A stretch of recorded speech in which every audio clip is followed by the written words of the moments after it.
5, 4, 3, 2, 1, 0.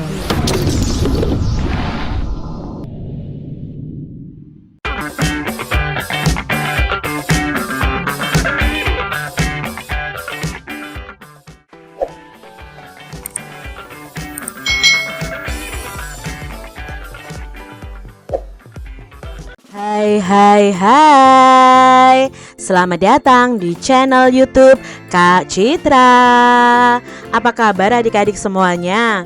Kak Citra berharap kalian dalam kondisi yang baik, sehat, dan siap untuk belajar ya. Hari ini kita akan belajar bersama-sama untuk mata pelajaran tematik kelas 4. Kita masih belajar di tema 6 tentang cita-citaku, subtema 3 giat berusaha meraih cita-cita, pembelajaran yang kelima.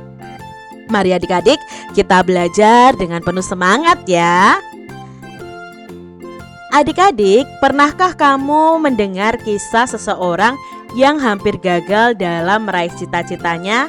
Yuk kita simak cerita seseorang yang hampir saja gagal meraih cita-citanya. Nah, ini adalah Bayu Gatra Sanggiawan. Bagaimana kisahnya meraih cita-cita walau nyaris putus asa? Yuk kita simak bersama-sama adik-adik. Tawa riang dan teriakan lantang datang dari pemilik kaki-kaki kecil yang menyepak bola kaki di tanah lapang di sebuah kecamatan bernama Ledokombo ya. Langit mulai berwarna jingga, awan kelam, pertanda siang telah berganti malam. Pemilik kaki kecil itu pun kembali ke rumah berkumpul dalam hangatnya keluarga dan sejuknya udara desa. Kini kaki-kaki kecil itu telah menjadi kaki-kaki yang kukuh dan lincah, menari di atas rumput hijau stadion besar. Pemilik kaki-kaki kecil itu adalah Bayu Gatra Sanggiawan. Pemuda ini lahir pada tanggal 12 November 1991 di Kecamatan Ledokombo, Kabupaten Jember, Jawa Timur. Telah lama ia ingin menjadi pemain sepak bola profesional. Pada tahun 2005, Bayu bergabung dengan tim kebanggaan warga Jember, yaitu Persit Jember. Setiap hari ia berjuang menghabiskan waktu 45 menit untuk menuju tempat latihan dari rumahnya yang jaraknya cukup jauh adik-adik. Ia rajin berlatih dan menunjukkan prestasi yang gemilang. Dari Persit Jember, Bayu pindah ke Persikap Pasuruan sebelum akhirnya ia berhasil masuk tim PON. PON itu Pekan Olahraga Nasional Jawa Timur untuk berlomba di PON 2012 di Riau.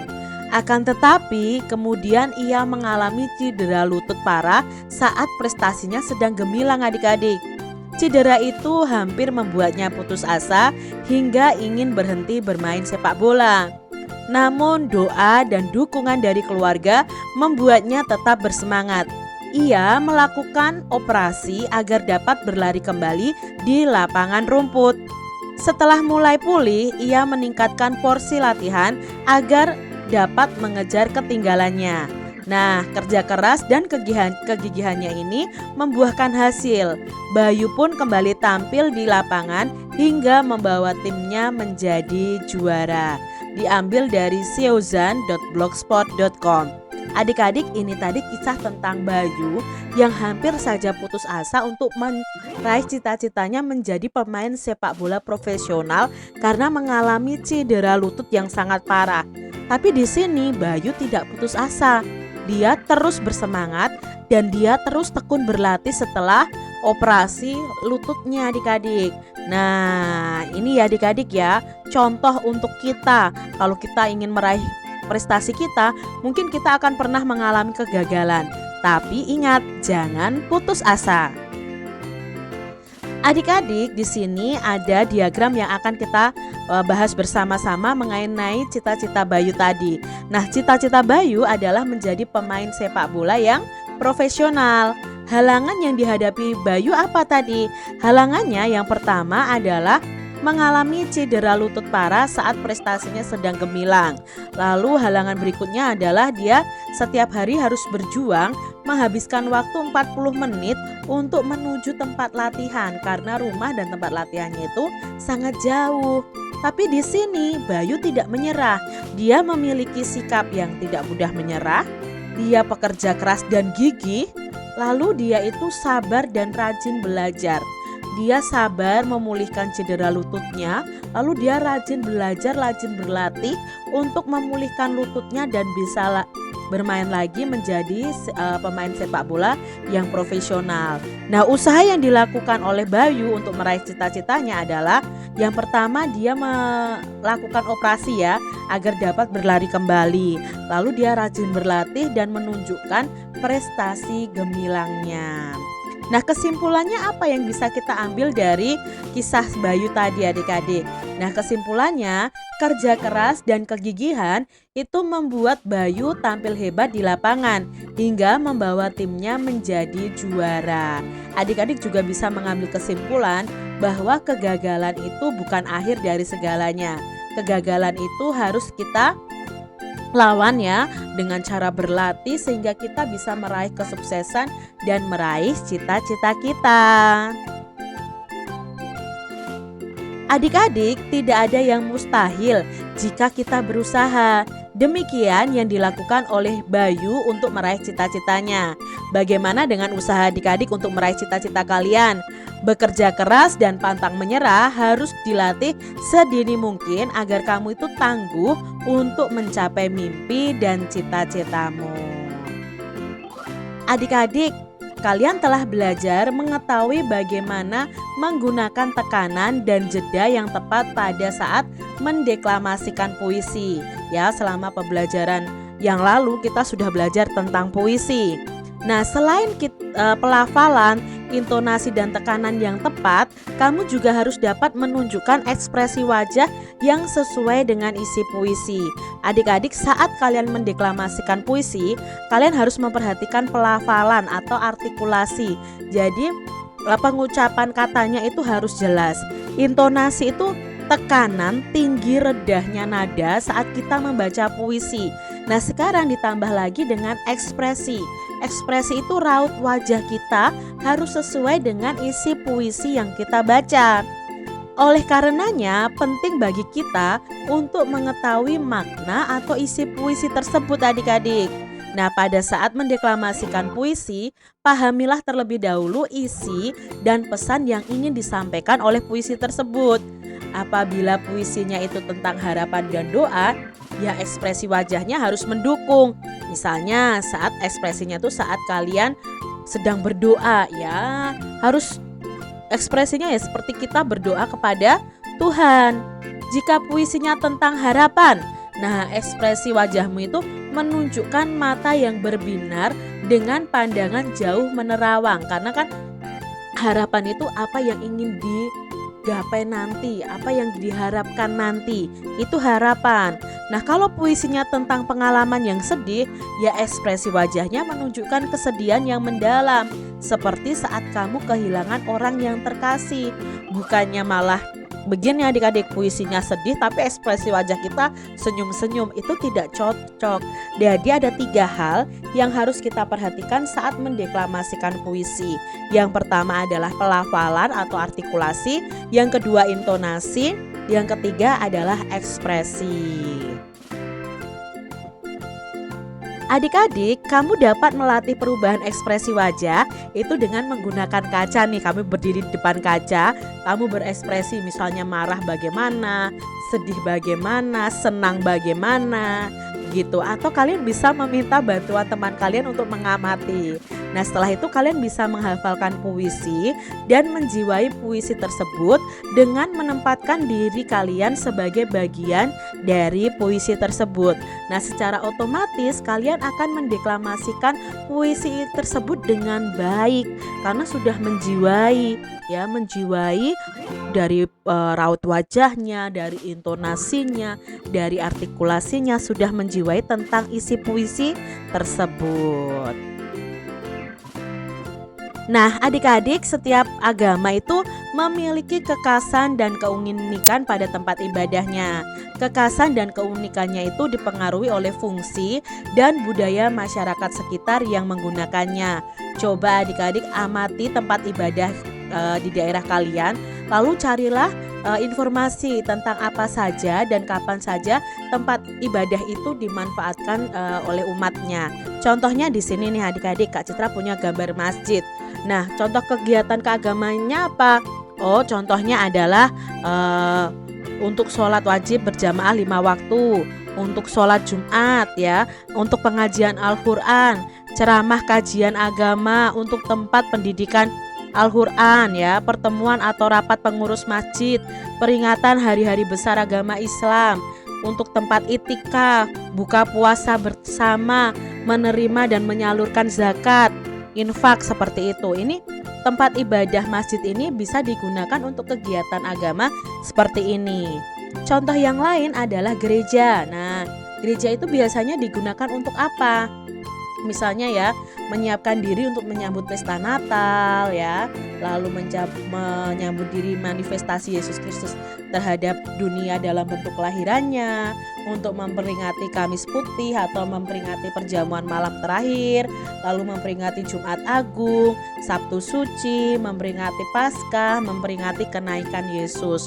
Nah, di sini juga banyak kegiatan, misalnya berlatih paduan suara gereja, lalu beribadah setiap minggunya. Jadi banyak kegiatan keagamaan yang bisa dilakukan di gereja.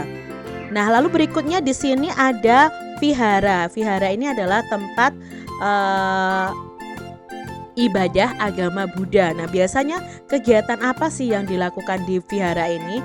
Otomatis kegiatan sembahyang untuk meneladani perjuangan Buddha dalam hidupnya. Nah, biasanya juga untuk perayaan Waisak. Waisak itu memperingati lahirnya Pangeran Siddhartha. Terus ada Magha Puja, lalu ada Asada ya. Magha Puja itu mengenang peristiwa ketika Buddha itu bertemu dengan 1250 muridnya. Asada itu memperingati penyampaian khotbah pertama Sang Buddha. Lalu di vihara ini juga ada kegiatan keagamaan Katina ya. Itu bagi para umat awam itu berdharma kepada biksu ya, biku. Lalu ada upacara ulambana. Itu bisa dilakukan di vihara, yaitu anak-anak itu mempraktekkan rasa hormat dan kasih sayangnya kepada orang tua. Ini tempat ibadah dan kegiatan keagamaannya. Lalu tempat ibadah agama Hindu yaitu pura atau pura. Nah, kegiatan keagamaannya apa yang dilakukan? Bisa di situ untuk sembahyang memuja Ida Sang Hyang Widi, lalu melakukan Siwaratri ya. Siwaratri itu memperingati malam agung turunnya Siwa, Dewa Siwa. Lalu ada Pager Wesi, itu untuk memuliakan Ida Sang Hyang Widiwasa. Lalu melakukan nyepi untuk hari penyucian dewa-dewa, melakukan galungan atau hari kemenangan Dharma, melawan adharma, kebenaran melawan kejahatan. Lalu di pura ini juga untuk acara kuningan, yaitu resepsi bagi hari galungan. Lalu ada kegiatan juga tawur kesanga, yaitu mengembalikan sari-sari alam yang telah digunakan manusia. Jadi tempat ibadah pura ini banyak sekali ya kegiatan keagamaan yang bisa dilakukan di pura. Berikutnya, nah ini adalah kelenteng ya adik-adik ya. Nah, kelenteng ini untuk umat agama kepercayaan Konghucu. Nah, biasanya untuk tahun baru Imlek ya. Lalu acara Cap Gomeh, lalu acara Cengbeng.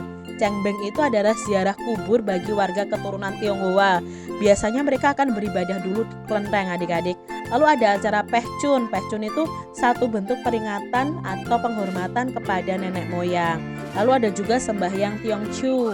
Tiongchu adalah festival bulan atau festival kue bulan. Ini merupakan hari raya panen yang biasanya juga diperingati di kelenteng. Itu tadi kegiatan keagamaan dari masing-masing agama yang dilaksanakan di tempat ibadahnya. Adik-adik, ingatkah kamu tentang rumah-rumah ibadah di Indonesia? Tentu kamu telah mempelajari berbagai bagaimana umat beragama tersebut menggunakan tempat ibadahnya. Nah, kali ini kalian akan membuat sebuah karya seni rupa tentang perayaan keagamaan dan rumah ibadah sebagai objeknya dalam bentuk montase. Kita sudah pelajari ya montase kemarin itu apa. Nah, montase merupakan karya seni yang terbuat dari berbagai foto atau gambar yang digabungkan dengan gambar tangan. Gambar-gambar tersebut itu bisa terdiri atas berbagai macam gambar yang berasal dari foto, majalah, koran, tabloid, atau kalian bisa cari di internet, kalian gunting-gunting nih masing-masing. Lalu gambar-gambar itu diatur sedemikian rupa sehingga membuat gambar baru yang mempunyai makna tertentu. Nah, misalnya seperti ini ya. Ini adalah contoh dari montase. Ini gambar-gambar di koran, di tabloid, digunting, lalu ditempel-tempelkan menjadi satu gambar yang baru yang memiliki makna tertentu. Nah, untuk membuatnya itu alat dan bahan yang diperlukan adalah pastinya kertas gambar, lalu gambar-gambar yang sudah ada termasuk gambar rumah ibadah, lem kertas, gunting, alat gambar. Pertama, cara kerjanya adalah potong dan atau guntinglah gambar-gambar yang sudah disiapkan. Nah, kedua, tempel gambar-gambar tersebut pada kertas gambar dengan menggunakan lem kertas. Nah, gambar tersebut disusun sesuai cerita yang kalian inginkan. Kalian terakhirnya bisa menyempurnakannya dengan menambahkan gambar tangan atau menambahkan gambar-gambar yang kalian buat dengan tangan kalian. Kalau di sini kan misalnya ini ya, itu misalnya ada air lautnya atau langitnya, ada tanahnya, itu dibuat dengan menggunakan pensil. Seperti itu cara membuat montase. Demikian tadi adik-adik pembahasan kita di tema 6, subtema 3, pembelajaran yang kelima. Semoga video pembelajaran ini bermanfaat untuk adik-adik semuanya, dan sampai jumpa lagi di video pembelajaran Kak Citra selanjutnya. Tuhan memberkati. Jangan lupa tekan tombol subscribe, lalu tekan loncengnya, tekan juga tombol like, lalu share ke media sosial kalian. Jangan lupa untuk ikuti media sosial Kak Citra. Terima kasih.